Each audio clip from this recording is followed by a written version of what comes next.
A little disclaimer before we get into the episode. This was recorded virtually, so the audio is not up to typical standards. We apologize for the inconvenience and hope you enjoy his story. Never put a limit on yourself to grow, and never put a timeline on yourself to grow.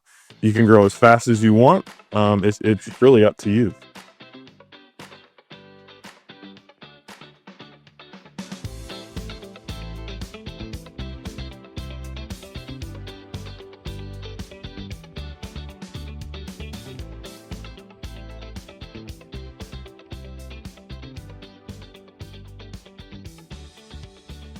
Welcome to the Life on Shuffle podcast, a collection of stories about people who have taken chances, embraced the unexpected, and inadvertently discovered their true passion. Today, we are featuring Ryan Pope, a former professional pitcher for the New York Yankees organization, who traded the bases with the medical bill. After a 6-year baseball career, Ryan earned his master's in health administration and now serves as a healthcare project manager at Atrium Health. Our hosts for today are Laney, Aaliyah, Maddie, and Brodi. Welcome to the show, Ryan. We're excited to have you. Excited to be here. So, to start off, what inspired you to join us today? Well, you guys reached out, and I thought I'd offer some good content, hopefully for what you need. I'm happy to help and provide some insight, and maybe it motivates somebody to do something with their own passion. You go ahead and jump into a little bit about your past and leading up to your start of baseball. What was your earliest memories with baseball, and how did that passion begin for you? I was able to play catch and throw since I was probably able to walk. 4 years old is when I started playing.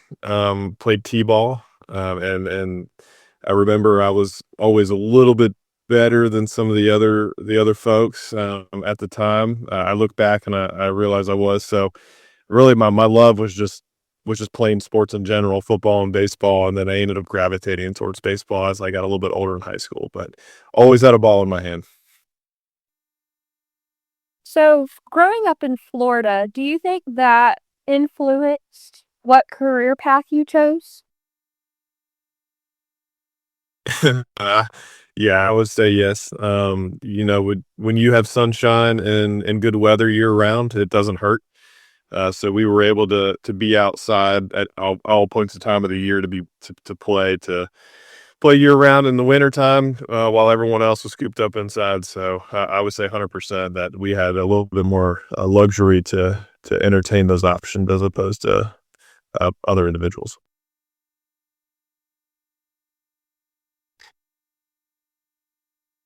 Do you think that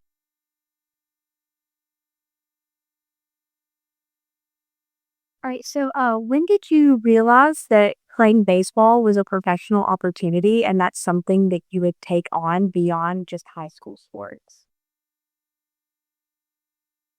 Yeah, I mean, I remember telling my middle school teacher that I wanted to play professional baseball, and she told me that I should probably find a different career option. And that always stuck in my head for some reason. It always drove me. It's something so small that drives people, that when people tell you can't do something, you want to prove them wrong. And for me, once I got the college scholarship and after my freshman year of college, I think that's when it became a real opportunity for me. So having some drive in the back end, and then having the right people, right places, and the right luck on your side, you provide some opportunity, and you gotta take it when you see it. So probably freshman year of college is when it really became real. Yeah, of course. And speaking about college, you had mentioned you went to SCAD. How did your athletic pursuits influence where you decided to attend college? And did you decide to go to that college for other pursuits, or was that just for baseball and that opportunity?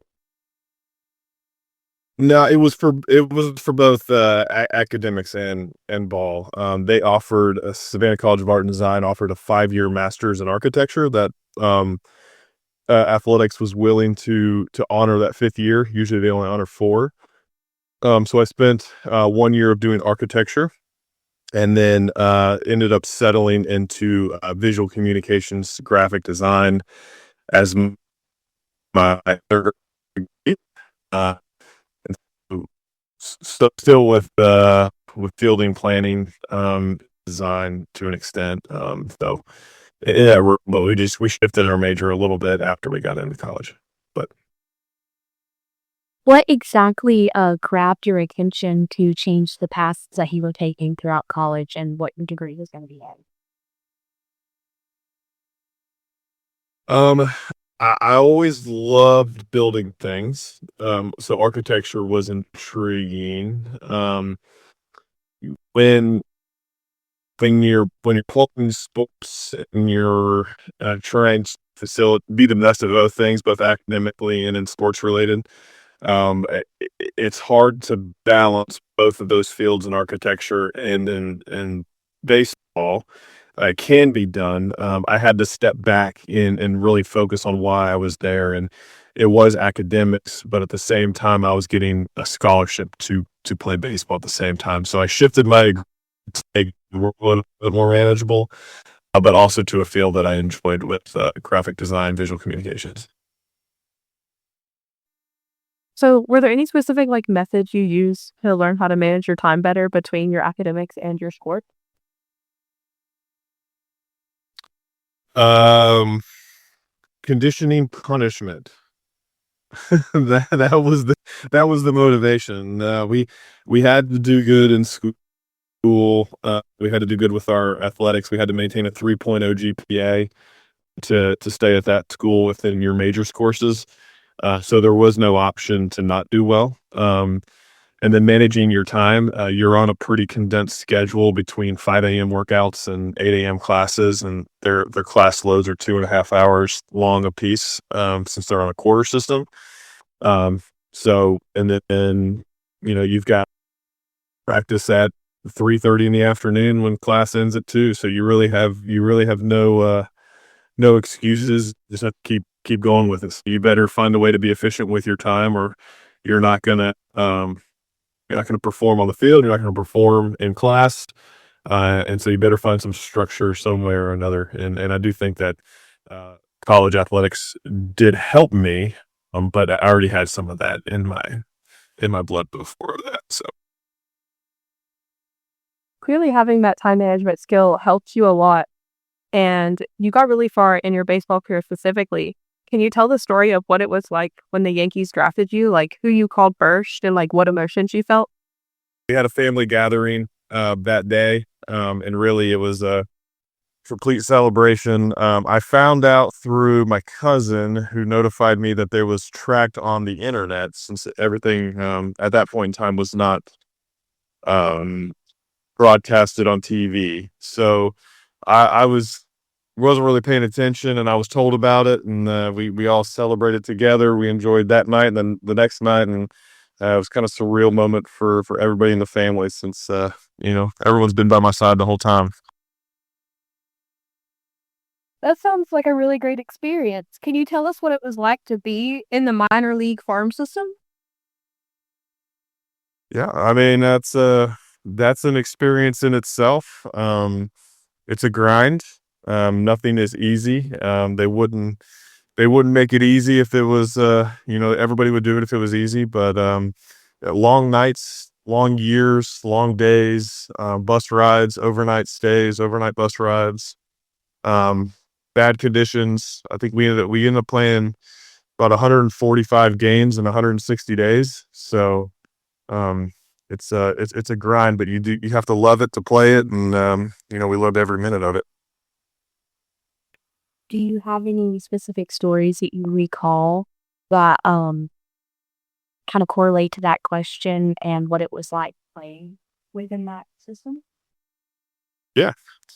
So I was fortunate enough to be invited to 4 major league spring trainings, and that's where you have all the Yankees, the big time players, the Derek Jeters, the Alex Rodriguez, the anybody and everybody you can imagine that's on that team. So I got to spend 4 years with those guys during spring training. Got to learn a lot. Got to ask about how to throw certain pitches or how to do certain certain things within my craft. And, that experience is invaluable. The leadership is invaluable. When you spend your time around some of the best players in the world, you learn a lot about them. And I actually had the locker next to Derek Jeter one year, and was fortunate enough to be able to talk with him and look through his fan mail a little bit. So pretty good experience. Yeah, it sounds like it. What was your favorite moment once you were drafted and the experiences started to come?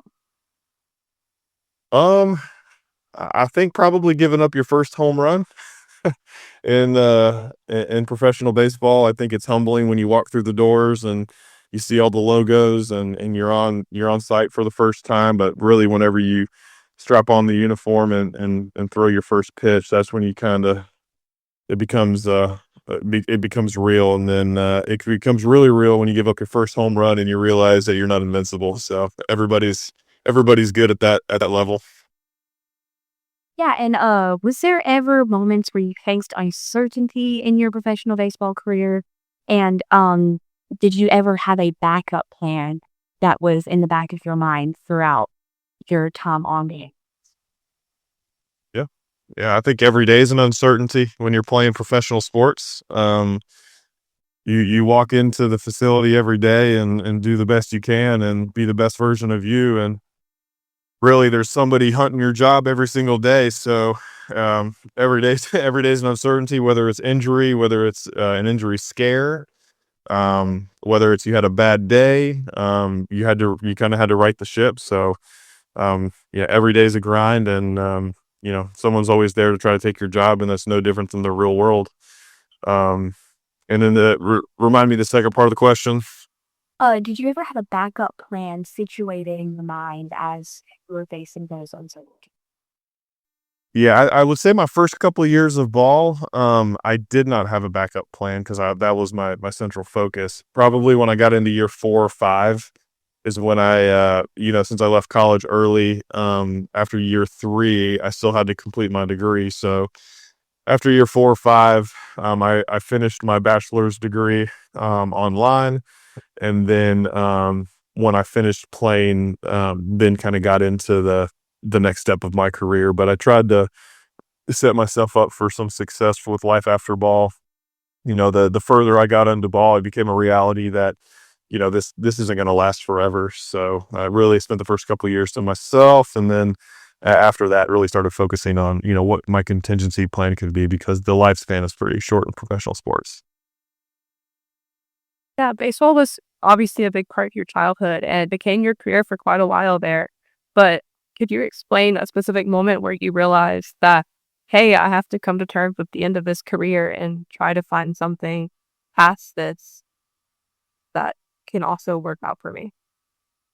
Yeah, yeah, I think you look, I got married towards my last year of ball, and just when you start talking about you want to raise a family, you want to do certain things with life, and you have to set your priorities, and things shift over time. And although ball was great, it's a business, and you get to a certain age and you start phasing out.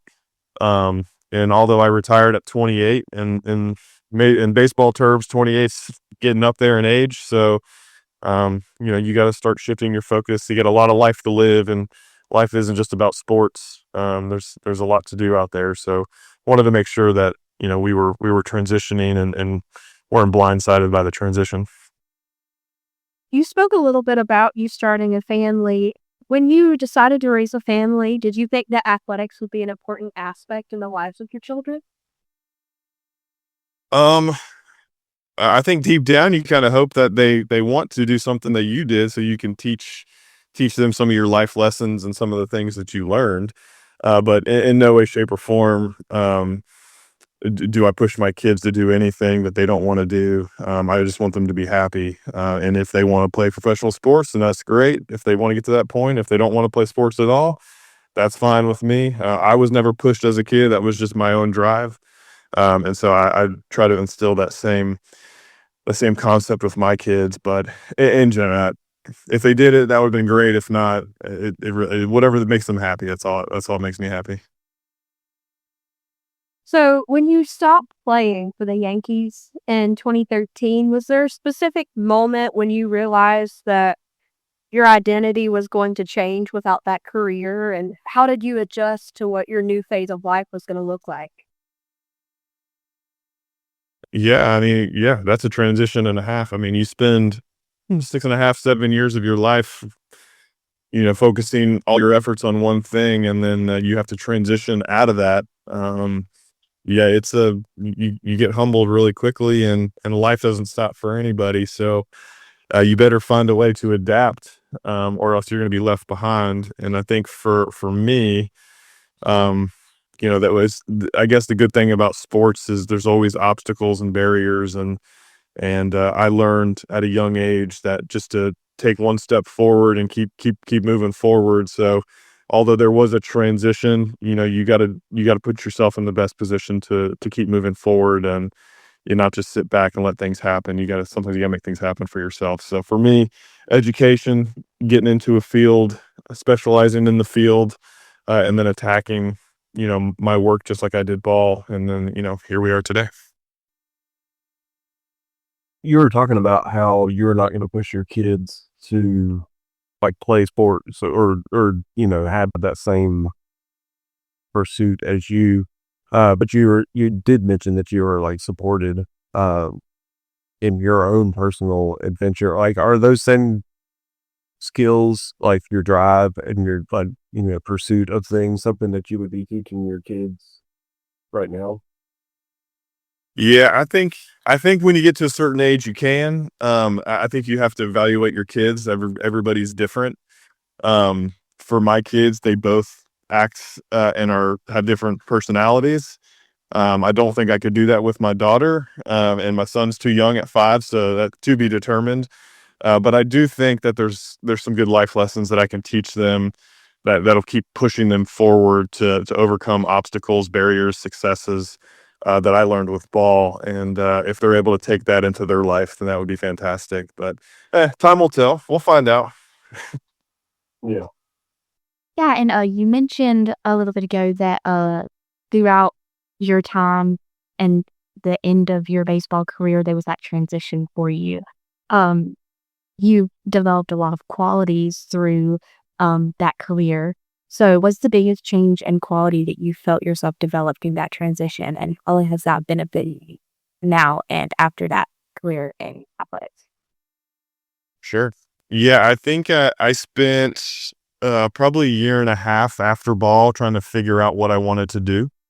I worked in some sales, was working 60 hours a week and just had a new baby, and really prioritized my life and my family, and took a step back from that career path and trying to figure out what I wanted to do. And in the interim, I worked at a healthcare facility, as just entry level, and I enjoyed the patients, I enjoyed the people, I enjoyed the communication and the relationships that I had with patients, and decided that I wanted to pursue that as my next option, and got my master's in health administration, and kept moving. So that's kind of where we're at with healthcare, and I've continued that climb, and continue to try to push myself every day, to meet new people, to communicate with people, to relate to people, and that continues to help me with my career success.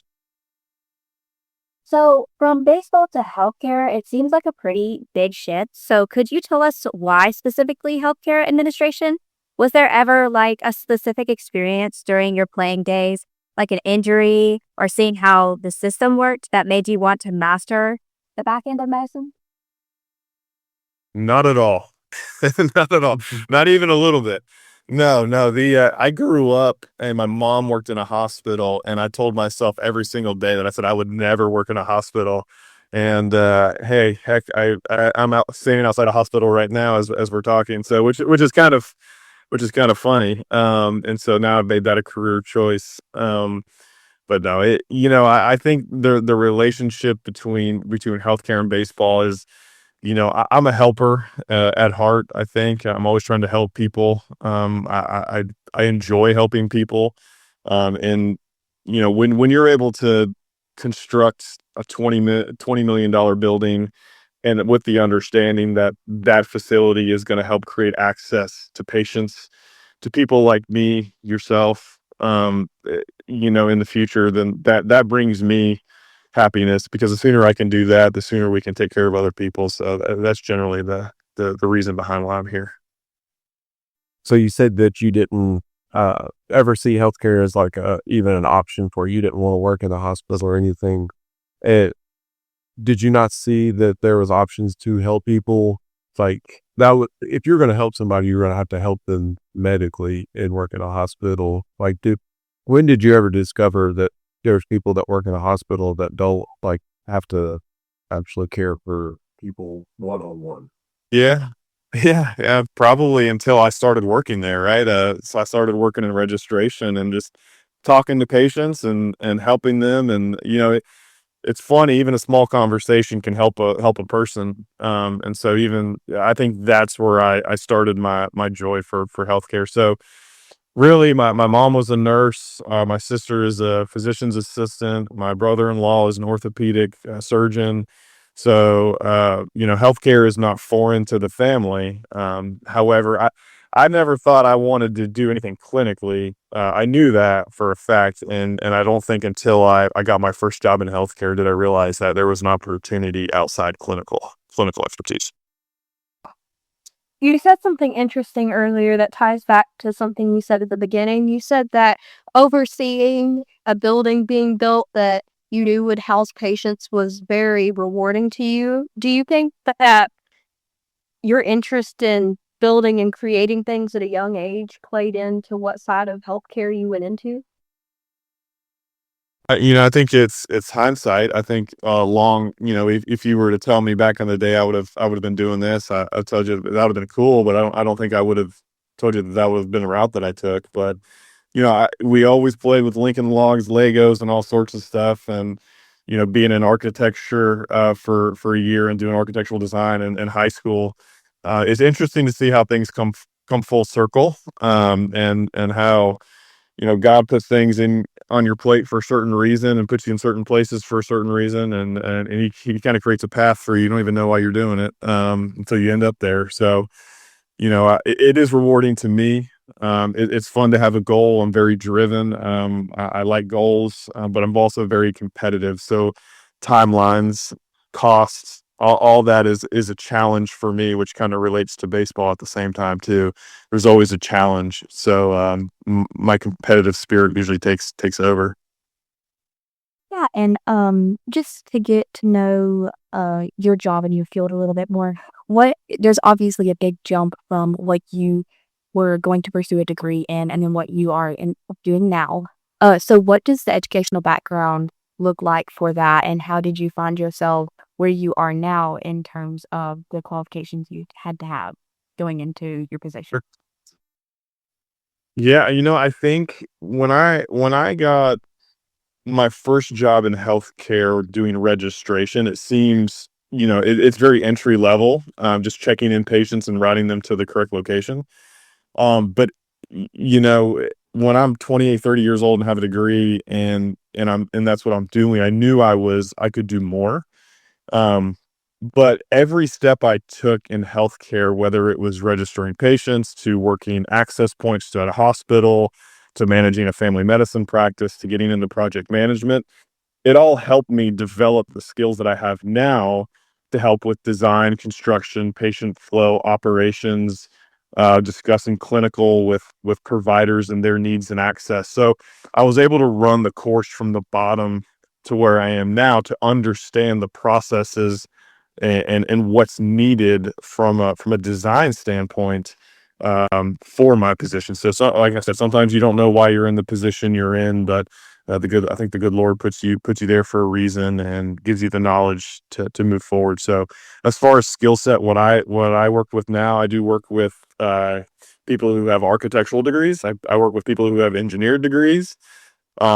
I kind of stand out, but I also tell people that even though if you don't have a degree, if you're in a field, you can always push yourself to learn by yourself, learn by your peers and support staff, and have mentors, and Never put a limit on yourself to grow, and never put a timeline on yourself to grow. You can grow as fast as you want. It's really up to you to make that happen. I don't believe in timelines for growth. Yeah, and in terms of growth and things like that, how has your job that you have now benefited you, and what does your day-to-day life look like inside your job, just to kind of get more of a vision of what you do now? Sure. So, work for Atrium Health, which is the third largest not-for-profit healthcare system in the United States. Um, Over 900, I believe it's 900 to 1,000 care facilities over the United States, and about 60 some hospitals. So currently, day to day, I manage about 20 projects, about $150 million worth of funds associated with those projects.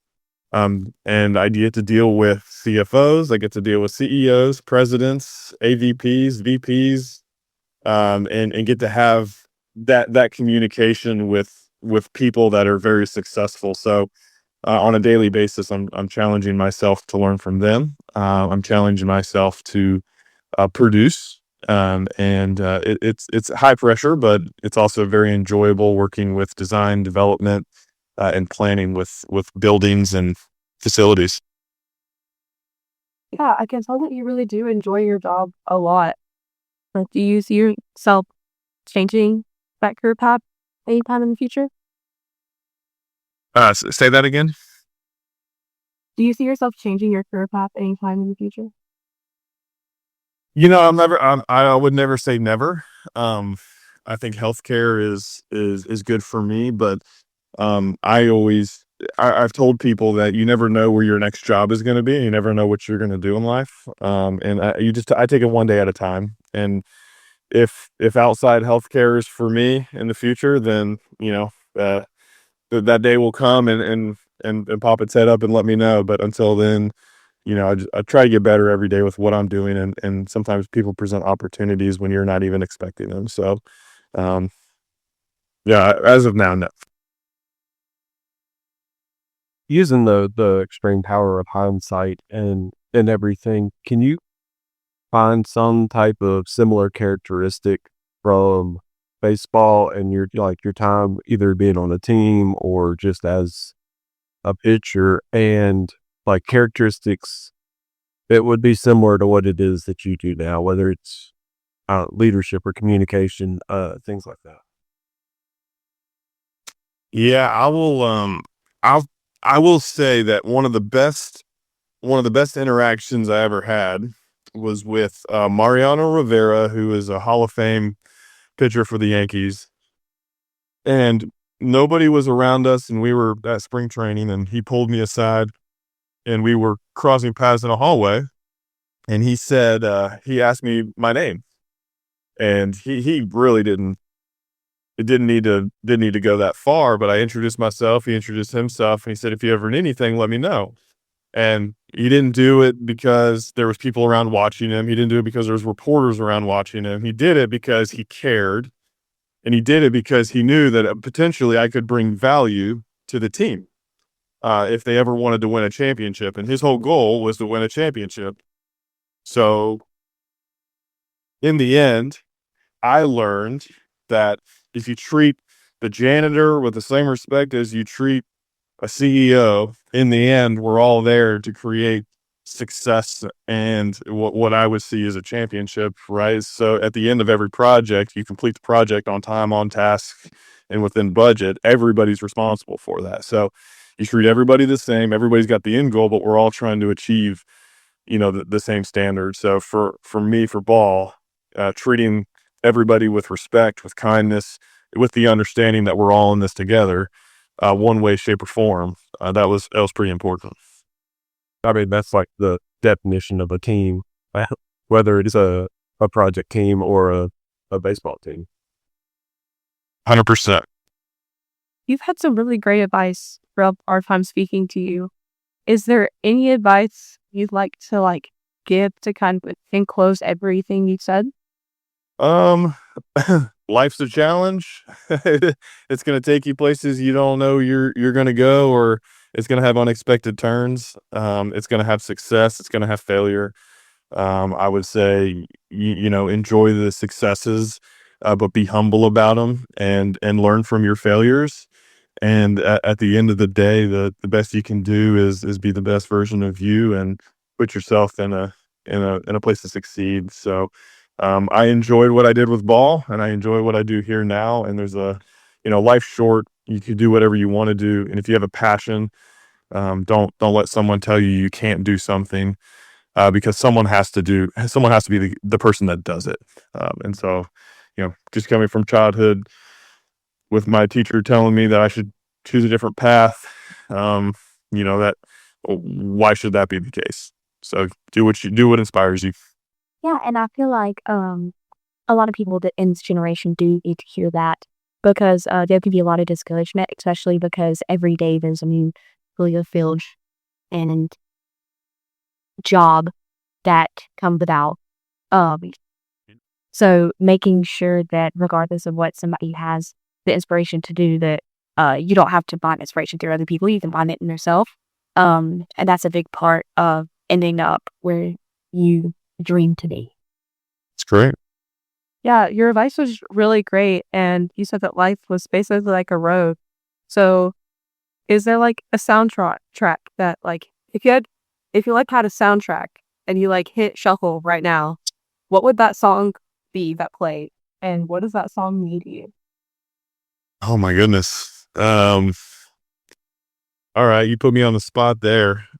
I'm gonna probably give you some crazy wild answer. Um, Come on now, don't fail the team here. You ever the Fresh Prince of Bel-Air back in the day? You guys don't remember it, but come on, I would do the Fresh Prince. That hits hard from back in the day. That I feel like that would embody some fun stuff. So let's just do the Fresh Prince. Could you tell us about the meaning behind that for you? Is that just your hype up song? Or it's Yeah, come specifically on, tied to that? no, that takes you back to being a kid. That takes me back to being a kid, and life was fun when you were a kid. So I remember watching that show every single day. So life is simple when you're young. It gets more complicated when you're older. And I think sometimes we try to grasp onto the things that make us feel young and back in the day. So Fresh Prince does it for me. Thank you to Ryan Pope for joining us today. Today's episode was recorded on March 19th, 2026, was produced by Josh Cooper, and hosted by Laney Jarrett, Brodi Pope, Maddie Wilson, and Aaliyah Kane.